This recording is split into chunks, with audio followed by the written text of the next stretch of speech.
भगवान श्री राम और लक्ष्मण के अपार प्रेम का तो सभी जानते हैं, लेकिन क्या आप जानते हैं कि एक बार भगवान राम के मन में भी अपने अनुज को लेकर शंका उठी। वह भी तब जब ऋषि अगस्त्य ने कहा कि रावण के पुत्र इंद्रजीत को स्वयं राम भी नहीं मार सकते, उन्हें तो केवल लक्ष्मण ही मार सकते हैं। आइए जानते हैं ऋषि अगस्त्य ने ऐसा क्यों कहा। एक बार अगस्त्य मुनि अयोध्या आए और लंका युद्ध का प्रसंग छिड़ गया। तभी राम जी ने बताया कि किस तरह से उन्होंने रावण और कुंभकर्ण जैसे वीरों का वध किया और अनुज लक्ष्मण ने भी इंद्रजीत और अतिकाय जैसे शक्तिशाली असुरों को मारा। तभी अगस्त्य मुनि बोले कि इसमें कोई संशय नहीं है कि रावण और कुंभकर्ण प्रचंड वीर थे, लेकिन सबसे बड़ा वीर इंद्रजीत ही था। उसने इंद्र से अंतरिक्ष में युद्ध किया और बांधकर उन्हें लंका लेकर गया। ब्रह्मा जी ने जब इंद्रजीत से दान के रूप में इंद्र को मांगा तब वह मुक्त हुए। लक्ष्मण ने उसका वध किया और केवल वही उसका संहार भी कर सकते थे।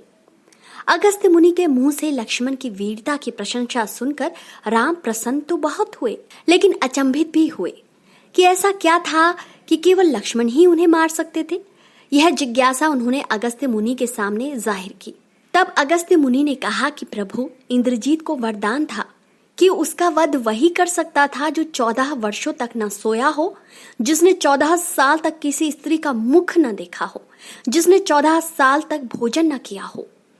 लक्ष्मण ने 14 साल तक न अन्न खाया है, ना ही किसी महिला का चेहरा देखा है और ना ही 14 साल तक वह सोए थे। जब ये बात श्री राम को पता चली तो उन्होंने लक्ष्मण से पूछा, अनुज, तुमने यह सब कठोर कार्य कैसे किया? तब लक्ष्मण जी ने कहा, जब आप सुग्रीव के साथ माता सीता के आभूषणों को देख रहे थे, उस वक्त मैं सिर्फ उनके पैरों के आभूषण ही पहचान सका था, क्योंकि मैंने कभी भी उनका चेहरा नहीं देखा था। वहीं जब आप निद्रा में चले जाते थे तो रात भर जागकर मैं आपकी रक्षा में तैनात रहता था। एक बार जब निद्रा मेरे पास आई तो मैंने उसको अपने बाणों से पराजित कर दिया और फिर उसने मुझे यह वचन दिया कि वह 14 साल तक मेरे पास नहीं आएगी।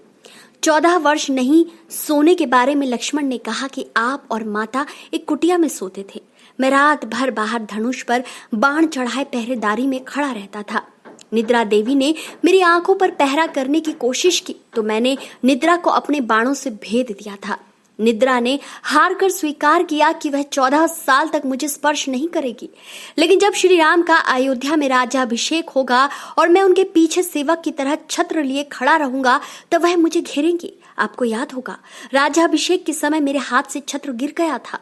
लक्ष्मण जी ने आगे बताया कि जब मैं जो फल फूल लाता था आप उसके 3 भाग करते थे। एक भाग देकर आप मुझसे कहते थे कि लक्ष्मण, फल रख लो। आपने कभी फल खाने को नहीं कहा, फिर बिना आपकी आज्ञा के मैं उसे खाता कैसे?